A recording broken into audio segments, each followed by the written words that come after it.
Hola, bienvenidos a Yo Siendo Oficio, el podcast. Hoy es nuestro segundo episodio y me siento muy feliz porque este espacio es un espacio para crecer en armonía, en equilibrio y sobre todo con un acompañante que tengo aquí muy especial que me llena de mucho orgullo y de mucha satisfacción poder compartir este momento donde vamos a tener información maravillosa de alto valor, no solo para el tema del crecimiento de la salud, sino va a ser un crecimiento espiritual y muy profundo. Hoy tenemos a un doctor muy especial que admiro muchísimo y que les quiero presentar, el doctor Gonzalo Medina Abeledo. Así que aquí tenemos al doctor y quién mejor que él para que se presente, para que nos hable de quién es, de qué hace y bueno, de su experiencia maravillosa para compartirlo con ustedes. Muchas gracias, Mariana, por tu invitación y estamos muy complacidos de estar acá contigo. ¿Quiénes somos? Muchas cosas. ¿Es correcto? Soy PhD en Ciencias Médicas, médico obstetra, aun cuando tengo las dos especialidades, pero desarrollo más el campo de la obstetricia. Y cuando hablo de las dos especialidades me estoy refiriendo a ginecología y obstetricia. Aparte de eso, la circunstancia de trabajar en un hospital público durante 35 años en la unidad de prenatal me llevó a identificarme con el factor emocional en nuestras mujeres embarazadas. Con el transcurrir del tiempo, aprendiendo múltiples disciplinas, nos convertimos en investigador de las emociones maternas. Y siendo investigador de las emociones maternas, comenzamos a escribir libros relacionados con las emociones de la mujer gestante durante los 280 días que dura el embarazo. Fue así que, con el transcurrir también del tiempo, dimos una conferencia en la Universidad Arturo Michelena, les impactó y les motivó mucho en la Escuela de Psicología y así fue como fundamos la Cátedra Psiquismo Fetal, que en cierta forma engloba todo el concepto teórico, funcional, académico de estos estudios que están plasmados y hemos creado una escuela en la Escuela de Psicología de la Universidad Arturo Michelena y se convierte en pionera porque ninguna otra escuela de psicología del país tiene una asignatura con estas especificaciones. Como soporte para esta asignatura creamos una teoría que se llama influencias prenatales condicionantes. Tenemos la cátedra, tenemos la teoría y entonces luego fundamos la unidad de armonización fetal, que inicialmente lo hicimos en un hospital público y luego estamos en el ejercicio privado, ya que estamos jubilados de ese hospital público. Aparte de eso, soy escritor, hemos publicado varias obras relacionadas precisamente con el campo de las emociones maternas y bueno, y aparte de todo eso, estamos hoy acá en este podcast contigo. Bueno, y con toda esta presentación, de verdad, estén atentos a este episodio porque tiene mucha tela que cortar y es algo muy profundo y una información de valor para nosotras las mujeres y para aquella mujer que es madre, que desee ser mamá, porque es importante no solo prepararnos físicamente para la maternidad, sino psíquica, mental y emocionalmente, porque eso influye para la creación de ese futuro bebé. Ok, doctor. Ahora vamos a hablar un poquito acerca de la maternidad y las emociones. Sé que hay un título por allí que habla muy interesante de que ser mamá es algo más. Y me gustaría saber, según su experiencia, ¿qué siente realmente una mamá? Yo he sido madre y bueno, he tenido mis emociones, pero me gustaría ver a nivel de su experiencia, ¿qué siente esa madre cuando está embarazada o cuando se entera que está embarazada o en esos trimestres? ¿Cambian las emociones? Sí. ¿Qué siente la mamá? De entrada, uno puede inferir que debe sentir un cuadro emocional expectante.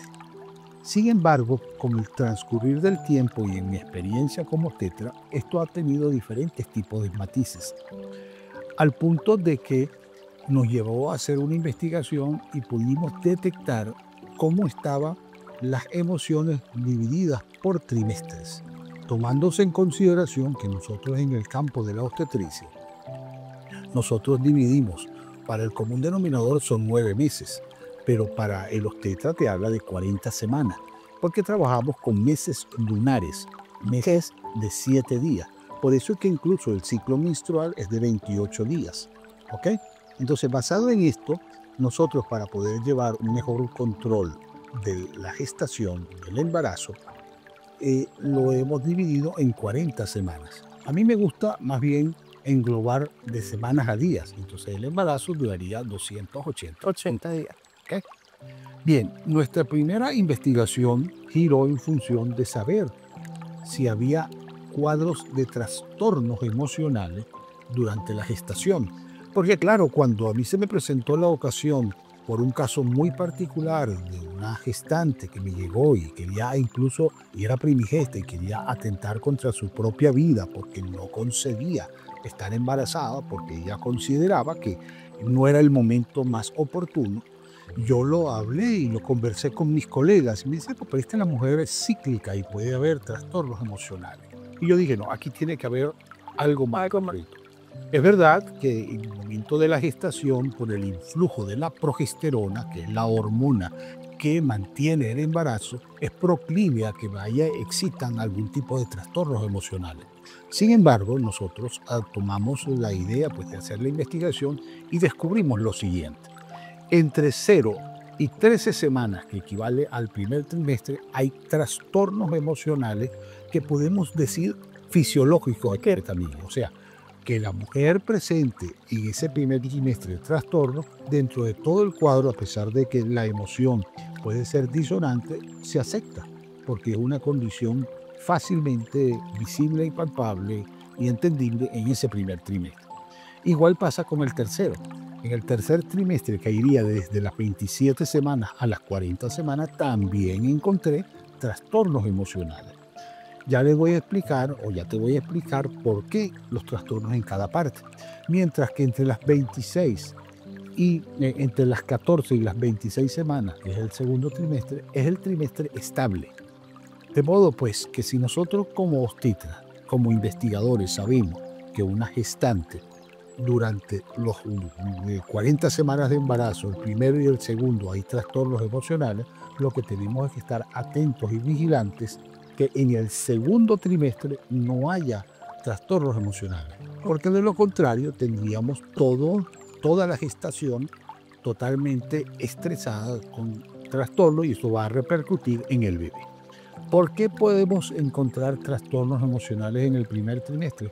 Sencillamente por el impacto de la noticia, el no esperado, el cambio de una mujer que de un momento dado no estaba embarazada y comienza a padecer y a sufrir las modificaciones propias de un embarazo, el cuadro de vómitos, náuseas, malestar. Que no todas sufren los mismos cuadros. Que no es igual para todas, pero que es estadísticamente hablando un gran porcentaje lo padece.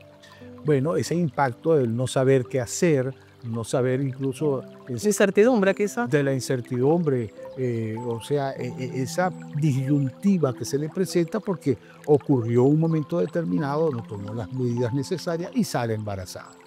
Y en el tercer trimestre es por la incertidumbre de será parto, será cesárea, la incomodidad de un abdomen gestante, ¿verdad? Toda la logística que implica posterior al nacimiento de la cuna, la leche. O cuando quiero yo que nazca, porque ahora es la cesárea. Sí, ¿verdad? Yo quiero programarse una serie. Ese es otro desliz que socialmente se comete, ¿verdad?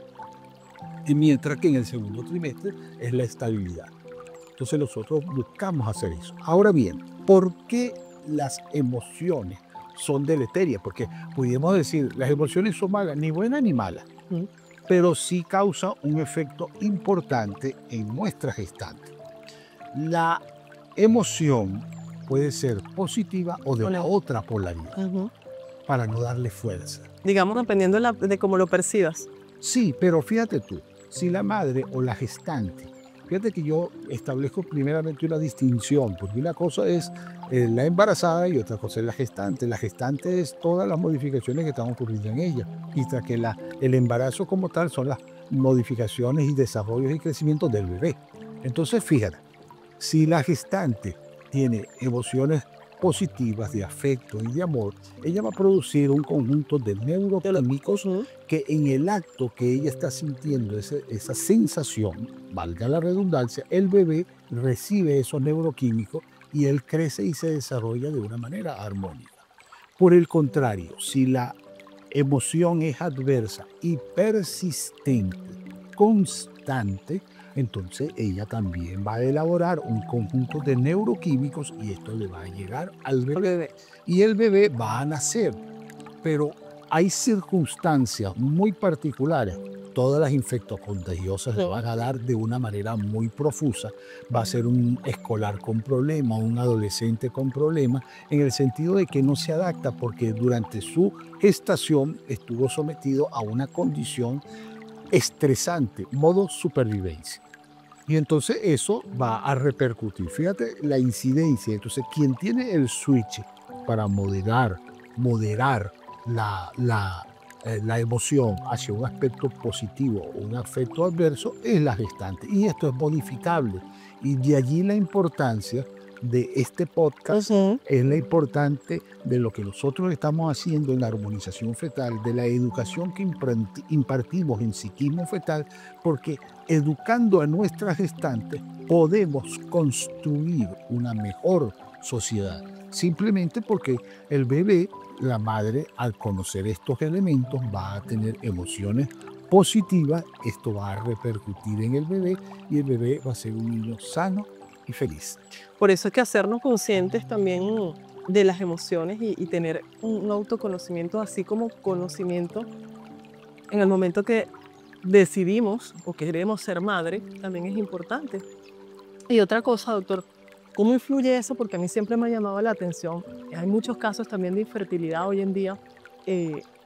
Esas mamás que no logran ser madres por la vía natural, sino que lo hacen a través de una fertilización in vitro y toda esa serie de cosas, tratamientos. Ese bebé viene con una carga emocional distinta a un bebé que se gesta de un modo natural, digamos, como la naturaleza lo llama. Sí, es un tema muy controversial. Yo particularmente siempre soy propiciador de lo natural y considero de que en la vida de una mujer estamos claros de que desde el punto de vista genético y memético, ella trae un condicionamiento hacia la maternidad. Pero cuando muchas veces las cosas no se dan, no es el momento y tal vez en esta encarnación no sea la más propicia para salir embarazada. Entonces la ciencia se impone. Sí. Entonces la ciencia se impone a crear un producto y muchas veces hace hasta las veces de Dios. Y esto evidentemente trae una serie de secuelas en el bebé.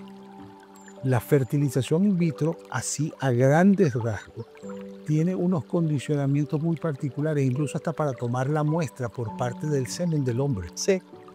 Y la forma de tener que ver una serie de películas, etcétera, etcétera, para lograr la excitación necesaria. La vibración no es igual como cuando usted decide tener un bebé y tiene sexo con su pareja porque hay una intención de tener un bebé y llevarlo a feliz término. De modo pues que eso es un tema de larga discusión, es un tema sumamente controversial, porque cada quien tiene una óptica y obviamente yo respeto la decisión de usted, mi querida amiga que está viendo, si en tu haber tiene la idea de la fertilización in vitro o todas las técnicas de fertilización asistida. Pero particularmente yo considero que el embarazo debe hacerse de la manera más naturalmente posible, no buscando un sexo determinado, sino que al final el producto sea un bebé sano y feliz, con un crecimiento de una manera armónica. Eso me lleva a mí a mencionarte otra investigación. Quisimos saber cuál era la motivación que tenían nuestras embarazadas a la hora de concebir. Y entonces nos encontramos con que en un extremo tal la que dice desde el primer momento yo voy a ser mamá. Sí. Pero en el otro extremo está la que dice yo no vine a esta vida a ser mamá. Y eso se está viendo hoy en día. Sí, Lo curioso del caso es que yo diría de la época post-pandemia, no solamente estamos viendo ya la decisión de la mujer que te dice yo no vine a esta vida a tener hijos, sino ya se está viendo muchas que te dicen si tengo hijos que sean el límite más elevado, por allá por los 40, 42 años. O hasta decidimos cuánto vamos a tener. Ajá. Pero entonces, dentro de esos dos extremos, entre la que quiere y la que no quiere, está la que quiere conscientemente tener un bebé, pero inconscientemente lo rechaza. ¿Qué? Y está la que conscientemente no quiere tener un bebé, pero inconscientemente sí lo desea. Ahí tenemos parámetros en donde ella se casa, tiene 5 o 6 años y empieza la suegra. ¿Y cuando vienen los nietos? O La presión social no. viene y ella está en ese ambiente de salir embarazada y logra que le den un cargo gerencial, que ella sabe que en ese momento no puede tener el embarazo, aun cuando internamente ella lo desee. Entonces fíjate, en conclusión, de 4 muestras, 3 no quieren salir embarazada y una sí, porque ese condicionamiento consciente o inconsciente va a tener un efecto en el producto que se va a formar. ¿Ves? Entonces ahí es donde se somatiza en el embarazo, ya sean síntomas y obviamente en el bebé. Por supuesto, y todo eso va a repercutir, porque aquí hay cosas que hay que aclarar y decirlo de una manera sincera. Nosotros tenemos la ciencia que te habla de la genética. Entonces, por ejemplo, el color de tus ojos fue genético, pero tu actitud y tu temperamento y tu condicionamiento es memético. Y esto es una disciplina que no la he inventado yo, la memética la hizo Richard Dawkins en un estudio muy interesante y se traduce como influencias psicoculturales. Psicoculturales. Pero Sheldrake quiso ahondar cómo eran estas influencias y ahora le complemento yo, basado en la física cuántica, en la cual todos somos seres de energía. Cada ser humano genera un campo de energía. Eso es lo que Sheldrake habla de los campos morfogenéticos. Entonces todo esto se transmite a través de campos morfogenéticos. ¿Qué se transmite? Esas influencias psicoculturales.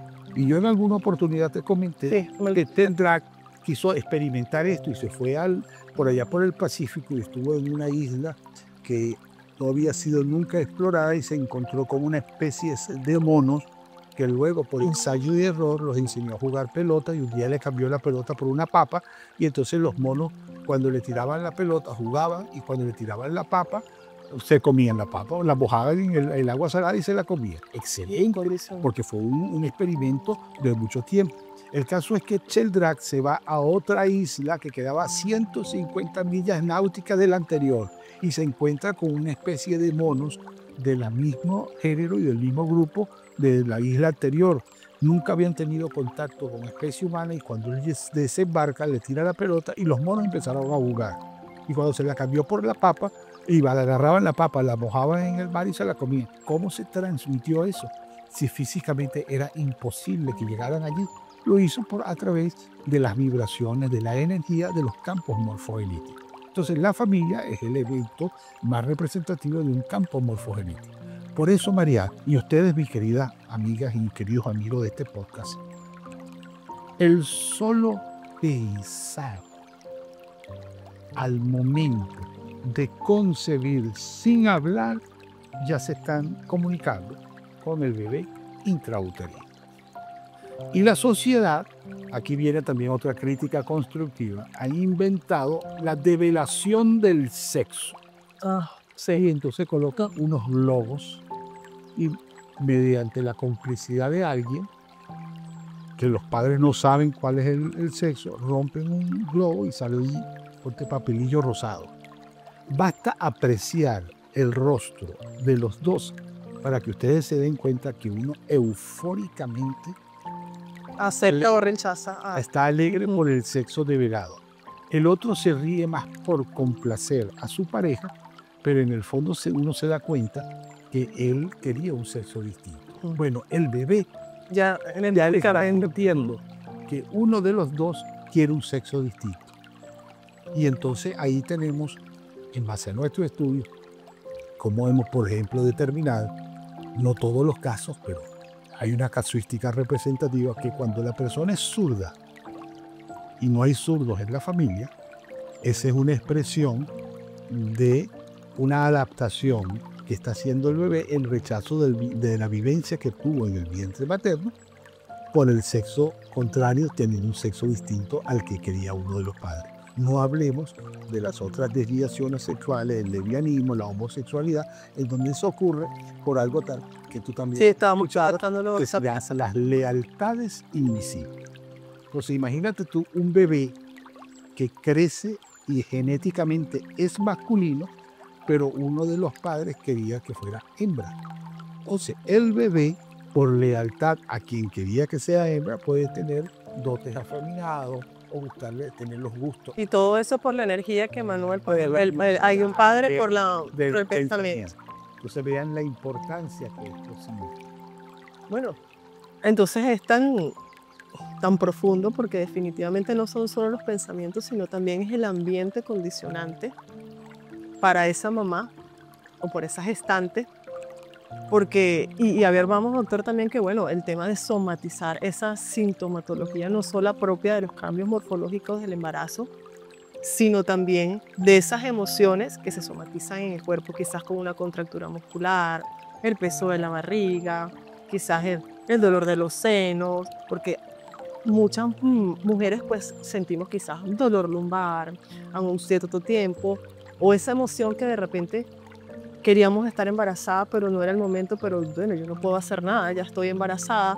Esa tensión que también se genera en el suelo pélvico, que bueno, usted sabe que la intención de hacer estos podcasts para hacer algo integrativo y poder relacionar parte de mi trabajo con otras especialidades, porque es lo bonito de hacer algo integrativo para que la mujer sea integral y podamos alcanzar pues ese nivel de salud como desde un todo, porque el ser humano se trata desde un todo y eso es lo que me encanta de usted y hemos hecho esta conexión porque me permite no solo entender desde el tema del suelo pélvico, porque estamos hablando de una sola parte del cuerpo, pero ya con usted pues terminamos de hacer un amplio espectro de que tenemos que trabajar algo multidimensional en la mujer, en la gestante, y obviamente que eso tenga una expansión a esas personas que acompañan a esa gestante para hacer de ese bebé un hombre o una mujer sana, feliz y útil a la sociedad, porque eso también genera pues nuestras emociones y tengan pues un poder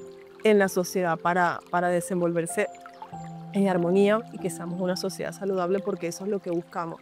Cuando conocemos también cómo funciona nuestro cuerpo, porque es también interesante el autoconocimiento y la conciencia, porque también venimos a este mundo a aprender. No solo tenemos que aprender de historia, de cultura, sino si nosotros estamos dentro de este cuerpo, esta energía, esta alma, debemos aprender cómo funciona.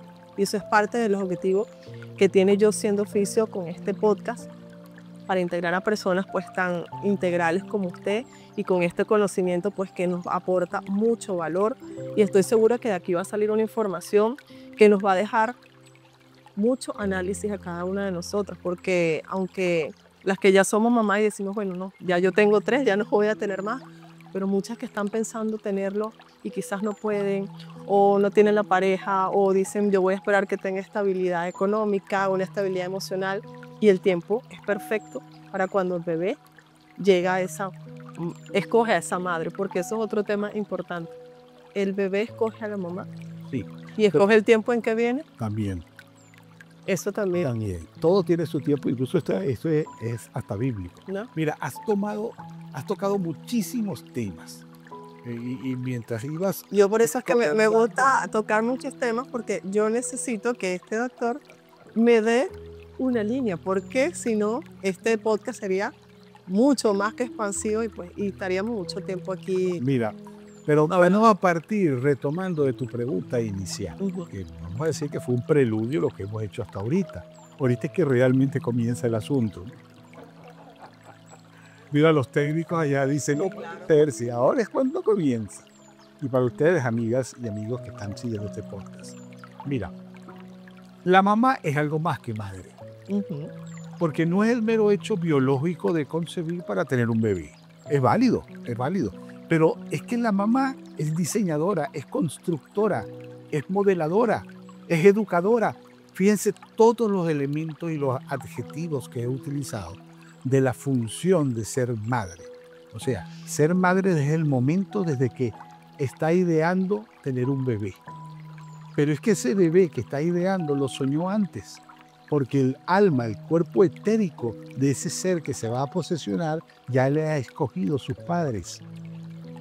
Y entonces aquí entramos en un mundo holístico, en un mundo espiritual. Yo parto del criterio que tenemos que tener una integración.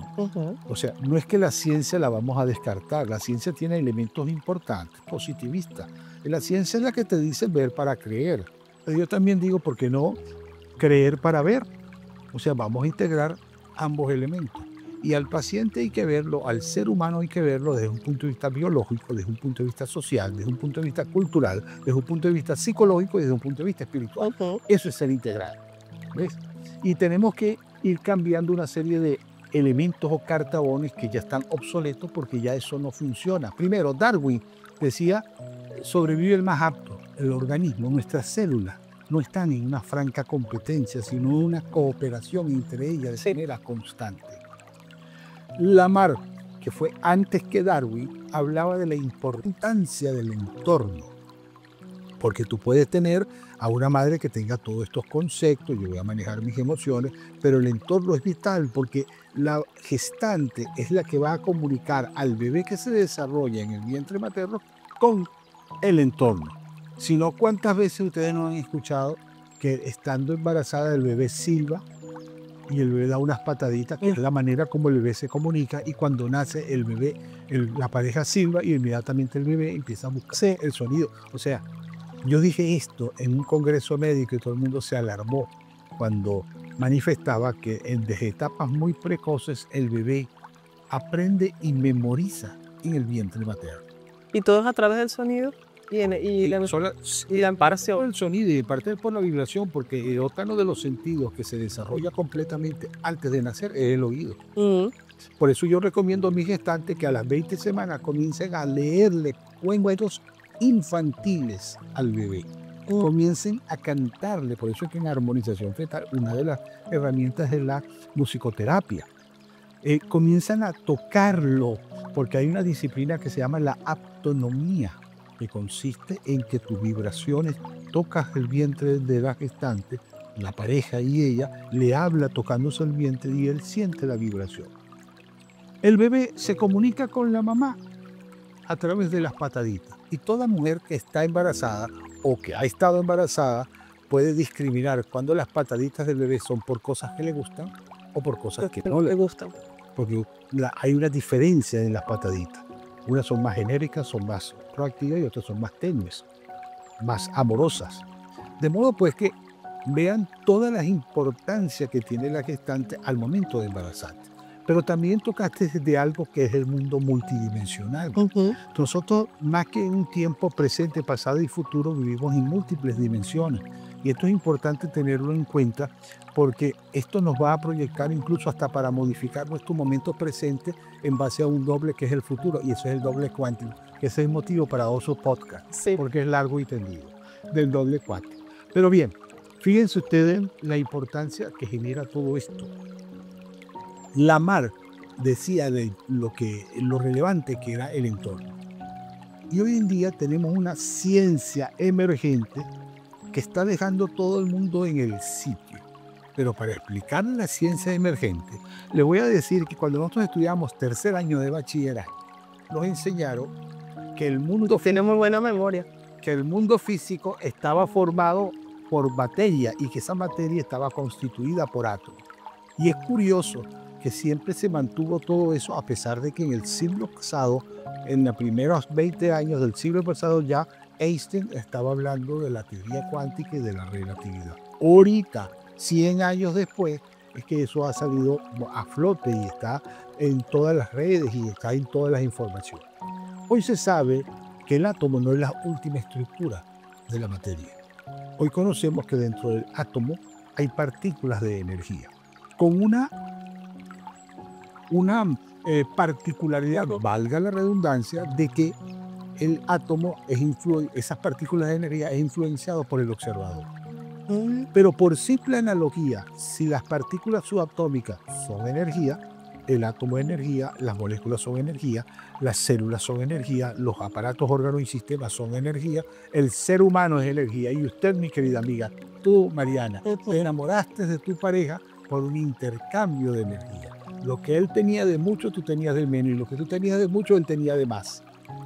o estaba en minusvalía. Por eso, Y uno lo asocia con una atracción química. bueno, no te voy a decir que hay una cosa química, pero es que antes de la química estaba la física y en la física está la energía, de modo pues que ese sex appeal que pudo haber ocurrido es un intercambio energético. Por eso que se habla del complemento.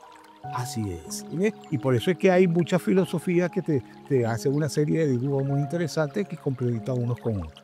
Bien, los órganos más generadores de energía es el cerebro, porque las neuronas a través de las sinapsis van transmitiendo energía y cambia en química y produce una serie de compuestos que se liberan en la parte terminal del axón.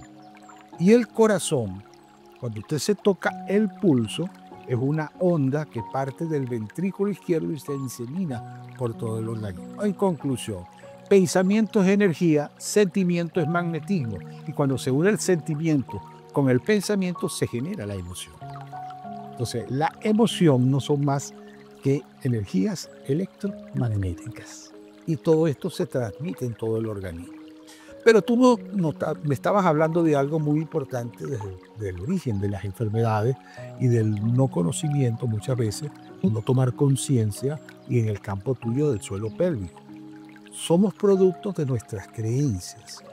Y este también es un vasto capítulo, porque tu realidad está en función de tus creencias. Por eso es que tú pones a dos personas que vean algo y ese algo las ven las personas de manera diferente. Tú vas con una amiga al cine y ven una película y cada quien ve tiene una óptica distinta porque lo asocia con la creencia que tenga.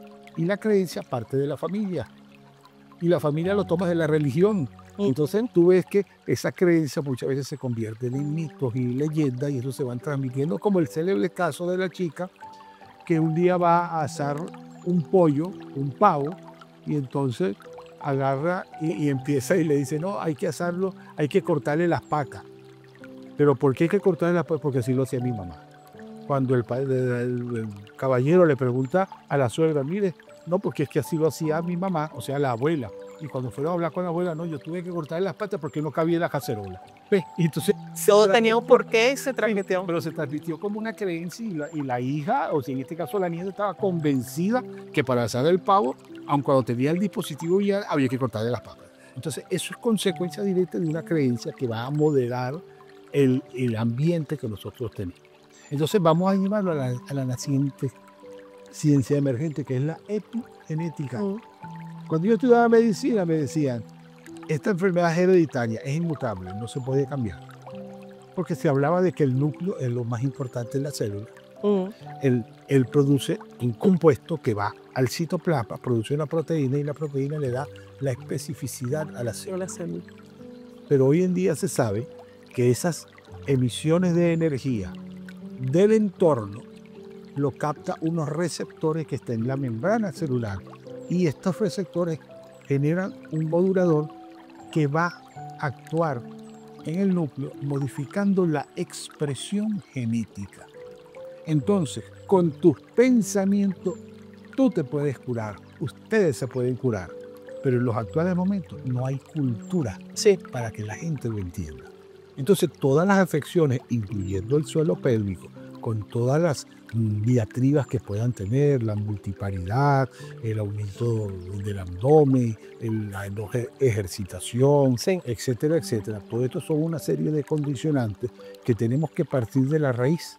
Cómo fue ella gestada, qué emociones manejaron, qué creencias tuvieron, cuáles han sido sus pensamientos, cuáles han sido sus sentimientos, cómo han sido sus emociones, para llegar entonces con tus técnicas, una vez que la persona tome conciencia, va a sanar y se va a mejorar. De hecho, una de las intenciones es crear comunidad y crear tribu, porque cuando creamos comunidad y tribu estamos acompañados, nos acompañamos de conocimiento, nos acompañamos de experiencia y podemos tener una perspectiva diferente desde el punto de vista, en el caso de que estemos atravesando un embarazo o ya hayamos pasado un embarazo, y eso me parece súper importante, crear estos momentos, que es la intención que buscamos con este podcast y también con usted, porque hay que expandir el conocimiento y la cultura de que podemos sanarnos. Nuestro cuerpo es muy inteligente y tiene la posibilidad, pues, de sanarlo. Ya lo dijimos, energéticamente, ya con un pensamiento podemos empezar a trabajar nuestro cuerpo. Y si aún más le damos el tema del conocimiento, de la conciencia, también creo que podemos crear una sociedad mucho más bonita y más sana. Es así, y me parece formidable lo que estás diciendo, porque podemos ser constructores, pero todo tiene que partir del embarazo. Por supuesto. Todo tiene que partir desde la gestación de, primero, que la mujer cuando se vaya a embarazar sepa por qué tú quieres estar embarazada. Y eso es una de las cosas que tocamos en nuestra teoría de las influencias prenatales condicionantes. Porque es verdad que nosotros traemos un reducto que, querámoslo o no, está presente. Y eso es la parte transgeneracional. En toda familia, Mariana, y ustedes, mis queridas amigas y amigos, hay secretos familiares. Sí. Y estos secretos son secretos a voces, porque todo el mundo sabe del secreto, lo que pasa es que de eso no se habla. ¿Okay? Pero esos secretos familiares, de alguna forma u otra, van a interferir en la generación siguiente. Por aquello de que lo que sintió mamá estando en el vientre de la abuela, se grabó en los óvulos de mamá, y uno de esos óvulos, cuando ella creció, fue el que se unió con el espermatozoide de papá y naciste tú. ¿Ves? Entonces, lo que sintió la abuela, lo sienten los nietos. Y de allí la importancia transgeneracional. Pero en la parte de las influencias concepcionales, yo siempre le pregunto a mis gestantes, ¿por qué quisiste salir embarazada? Y esto es algo fundamental, porque el hecho de concebir, con todas las implicaciones, todo ese mundo creativo, mágico, entusiasta, alegre, feliz que tiene la mujer al momento de embarazar, tiene que estar clara por qué sale embarazada. Y usted, mi querida amiga, no debe salir embarazada para atrapar al hombre. Caso porque sale embarazada y el hombre se le va. Y para complacer a la suegra. Usted tiene que tomar conciencia por qué tú quieres salir embarazada. Y no como una vez me llegó una paciente con 45 años y me dice, doctor, este es mi primer embarazo. ¿Y eso por qué? Bueno, porque no había encontrado la pareja. ¿Y por qué no había encontrado la pareja? Bueno, eso es una historia de larga data. Pero ya que como yo voy para vieja, necesito tener de alguien que cuide de mí en mi vejez. O sea, creó un bebé para que fuera el acompañante. Ya lo sentenció como una responsabilidad. Ese bebé nació y muy seguramente nunca va a tener una relación de pareja. Porque hay algo muy común en nuestras mujeres que te dice, me divorcié del tipo porque tenía mamitis. O el caballero que te dice, me divorcié de la mujer porque ella tenía mamitis. Su prioridad era mamá. Pero lo que no sabe ella, ni sabe él, que cuando fue concebido, venía con una misión y que le puso que le puso su madre. Que le puso la madre. Aquí él va a servir de mi bastón. Entonces fíjense el daño que se hace. Cuando un bebé es concebido, aparte de que él le escoge a la pareja, él trae un proyecto de vida. ¿Verdad? Él trae un plan de vida, lo que él viene a cumplir en esta encarnación. Y los padres, a través de las motivaciones que tienen a la hora de concebir, ellos le van a dar el proyecto. Si yo quiero hacer esta mesa, yo pienso para qué voy a hacer la mesa. Es un pensamiento inconsciente. Pero una vez que yo hago la mesa, la voy a utilizar para lo que yo lo hice. Para lo cual yo, no para montar un carro arriba de esta mesa. Claro. Igualito pasa con los padres. Ellos son los creadores de ese bebé. Entonces, ¿cuál es el mundo ideal? Él escogió sus padres, el plan que él trae coincide con el proyecto de los padres y es un niño feliz. ¿Ves? Entonces, por eso que los padres a la hora de concebir tienen que estar muy claros por qué tú quieres un bebé. No que sea varón o que sea hembra. O que sea varón porque es el primogénito, porque el papá es árabe y los árabes les gusta que el primogénito sea varón. Bueno, es una cultura. No, y que, claro, es que influye muchísimo la cultura. Porque la mujer está hecha simplemente para los hijos de la cultura árabe. Sí. El hombre provee y la mujer es la que tiene los hijos y bueno, la que se encarga de los hijos. Siendo así, doctor, ¿usted cree que es posible que se pueda, porque es algo tan complejo, ¿no? Pero acá pensando, que se pueda educar y concientizar? Por ejemplo, yo tengo mis 3 hijos. Bueno, ya tengo 2 adolescentes y una bebé de 2 años que viene en camino. Se puede a través de la educación y muchas también influye la educación sexual.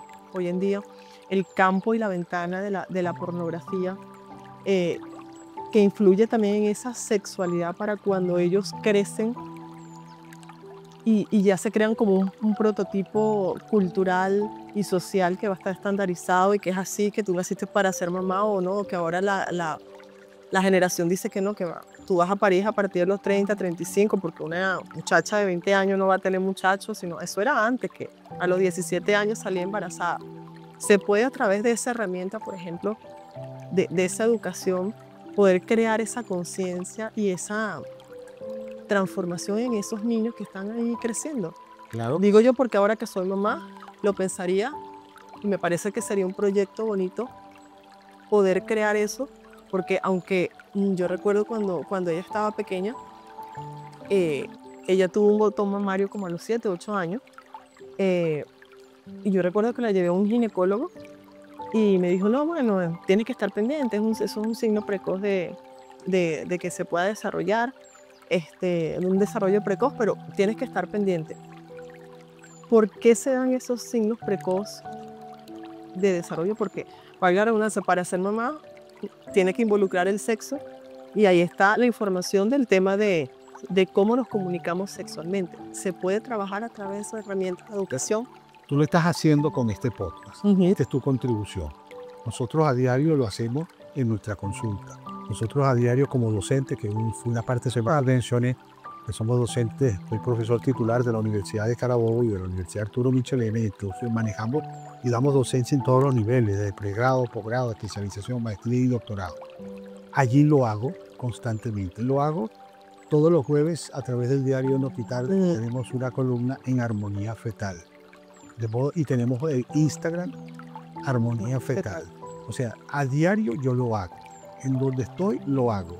Por donde ando, lo digo. O sea, es una educación persistente y constante. Pero mira, claro que sí. Hemos dado los pasos necesarios. O sea, la medicina en el campo de la obstetricia, aquí va una crítica incluso a mi propia especialidad, no puede ser peso, talla, tensión, altura uterina, foco fetal, laboratorio, ecografía, cesárea y postnatal. ¿Y en qué momento se le preguntó a la paciente cómo te sientes? ¿Cómo estás vivenciando el embarazo? Ah, no, eso no vale, porque pareciera que lo más importante es la ecografía de la última generación. Porque es un proceso que estás viviendo y es fisiológico, lo vivís así ya. Y mira cuántas incertidumbres tienen nuestras gestantes durante el embarazo, que ni siquiera lo comenta con su pareja. Y dependiendo de la edad también. Exacto. Y también era con la pareja. Hay ese diálogo, mira, me está pasando esto porque considera que le da pena, etcétera, etcétera. Entonces muchas veces lo hace con algún integrante de la familia. Mira, la educación se requiere en todos los niveles. Y esto yo lo he hecho a nivel de escuelas, a nivel de liceos, a nivel de básico, de diversificado, en un peregrinaje constante. Crear educación prenatal. Esto que estamos haciendo acá es educación prenatal. Mira, la alimentación de nuestros niños, habitualmente saturadas con colorantes que tienen pinceladas hormonales, es lo que está llevando con el tiempo a los desarrollos precoces en nuestros niños.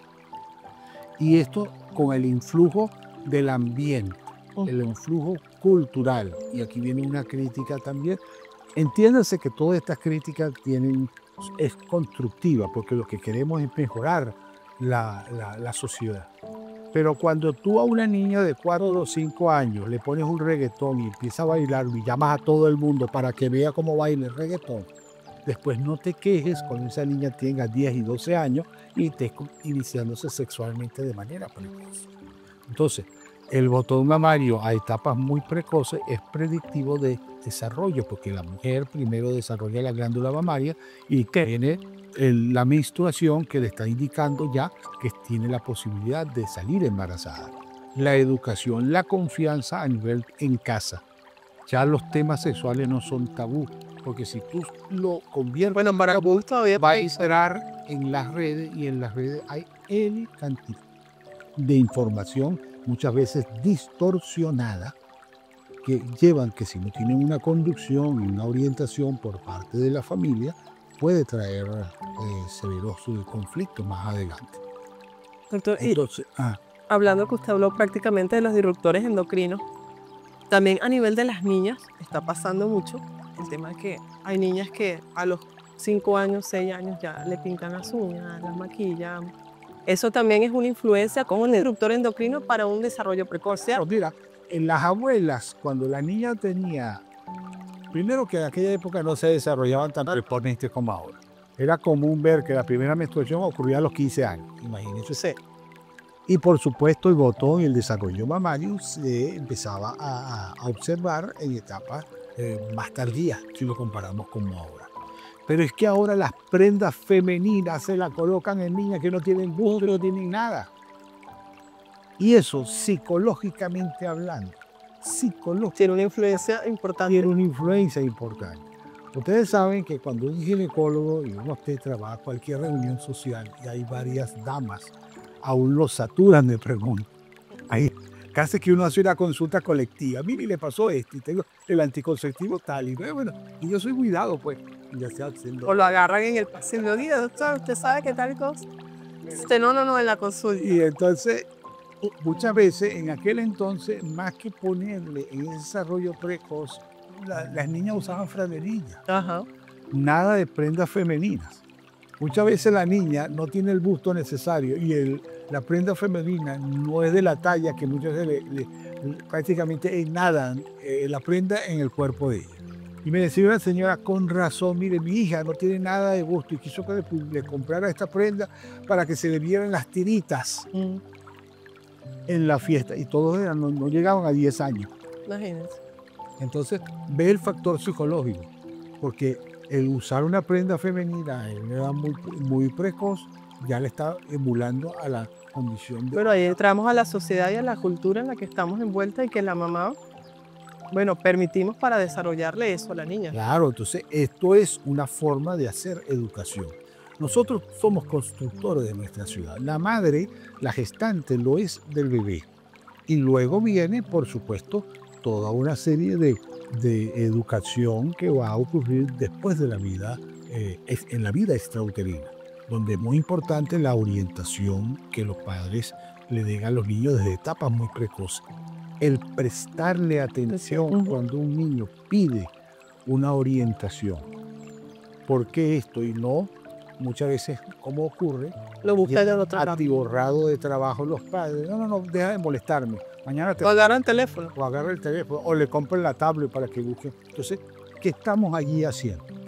Estamos generando un gran conflicto que se va a manifestar en etapas posteriores. Y ya hay mucha literatura al respecto, hay mucha literatura en donde el individuo, como es rechazado, y hay esos traumas que ocurren en etapa post de nacimiento, entonces, y el niño hasta los 18 años está siendo receptor de todas estas cosas, eso va a generar conflicto y entonces tenemos un estereotipo de personalidad distinta a como él realmente es. Porque entonces todos esos rechazos o problemas que existieron en esa etapa, desde el nacimiento hasta los 18 años, él los va a enmascarar para mostrar una realidad distinta a como realmente es. Y por eso es que muchas veces cuando nosotros vemos en el devenir persona y te contestó de esa forma, pero si esa persona no es así, está aflorando precisamente esos traumas que están ocurriendo desde etapas precoces. Sí, bueno, definitivamente mucha tela que cortar aquí, mucha información. De verdad que tendremos que hacer muchos podcasts más con el doctor Gonzalo porque es algo muy profundo y es algo a lo cual deberíamos como que desmenuzar, porque es interesante crear esta conciencia y le agradezco su tiempo porque sus conocimientos son muy valiosos, no solo para mí, que estoy aquí pues absorbiendo esos conocimientos, y para acá para mi equipo y esa energía que tenemos acá con el doctor, porque si bien es interesante educarnos y concientizarnos, pues también es importante hacerlo con las personas adecuadas, en comunidad, en tribu, para pues crear una sociedad mucho más bonita, que es lo que buscamos. Le agradezco su tiempo, doctor, muy feliz y muy agradecida. Y sí, para culminar, pues este tema de esta conversación tan amena, ¿qué herramientas podríamos darles a esas futuras mamás o a esas gestantes que pudieran usar, digamos, sin mucho conocimiento para poder crear esas figuritas del futuro así con bienestar, que se sientan felices y que se sientan agradecidas de venir a este mundo multidimensional para cumplir su propósito? Mira, ¿qué se le podría recomendar? Hay muchas cosas, pero primero... Digo a modo general porque Sí, son muchísimas. hay muchísimas cosas, pero primeramente definir qué es lo que quieren. Si van a salir embarazadas, ¿por qué quieres salir embarazada? ¿Qué es lo que te motiva a salir embarazada? Ahí yo creo que es importante hacer la conciencia que luego de la primera menarquia de nuestras niñas, ese chequeo ginecológico para que esa niña se vaya educando en la importancia de su cuerpo, Claro. que eso es parte de la educación, es vital que no se ve, porque yo he escuchado muchas mamás que yo le pregunto, bueno, de hecho con mi hija me sucede, que hay muchas de sus compañeras que nunca han ido a un ginecólogo, y qué interesante y qué importante es crearle esa más que cultura, es la conciencia del valor de su cuerpo,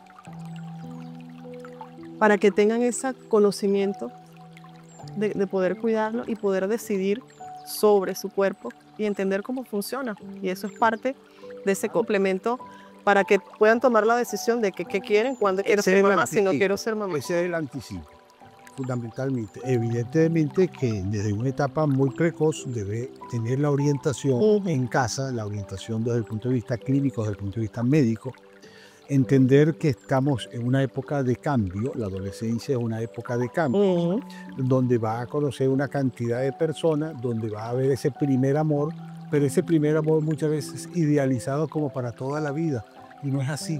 Uno lo entiende después, pero cuando uno está de esa edad, uno se enamora de alguien y para toda la vida. No, hay que mostrarle con cosas y criterios razonables. Y yo siempre les digo, tú te visualizas con esta persona que vas a estar igual dentro de 10 años. Y habitualmente me dicen, no, bueno, entonces te das cuenta de un aprendizaje. Y así llegar a tomar a conciencia cuando se desea tener un bebé. Y tener un bebé es una motivación superlativa, es una idiosincrasia por parte de la mujer, desde el punto de vista genético, desde el punto de vista memético. Darle todo el condicionamiento y fundamentalmente, si aquí pudiéramos resumir algo, todo lo que hagas en tu vida, estés embarazada o no estés en la etapa evolutiva en la cual imprégnalo siempre de 4 letras. Y esas 4 letras es el amor.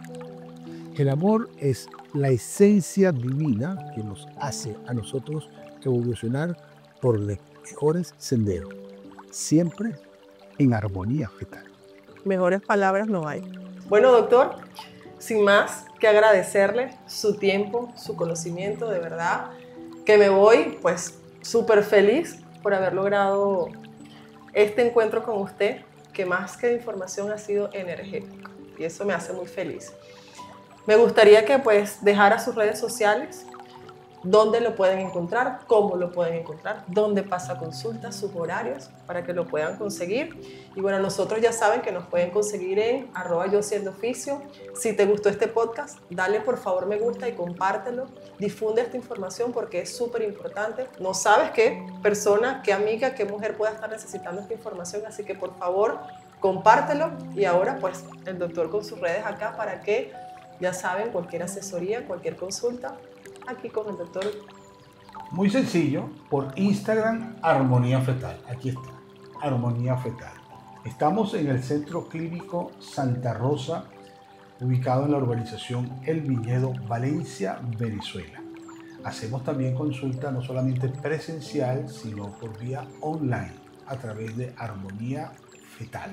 Y para finalizar, bueno, muy complacido de estar acá y ser un granito de arena para dar una motivación más a todas las personas que ven este podcast y a tu trabajo que haces en tu portal, que es muy nutritivo para una sociedad ávida de todas estas cosas que hemos hablado en el día de hoy. Pues agradecida por nutrir mi trabajo y bueno, recuérdense que tienen que estar atentos a nuestras redes sociales porque por ahí se viene un curso o un taller con este maravilloso doctor donde ser mamá es algo más nivel 1. Está pendiente a nuestras redes sociales para que nos acompañes y puedas allí obtener información en primer lugar con este maravilloso doctor. Así que atento a nuestro contenido y contáctanos si estás interesada en este hermoso taller que está publicado en nuestras redes sociales.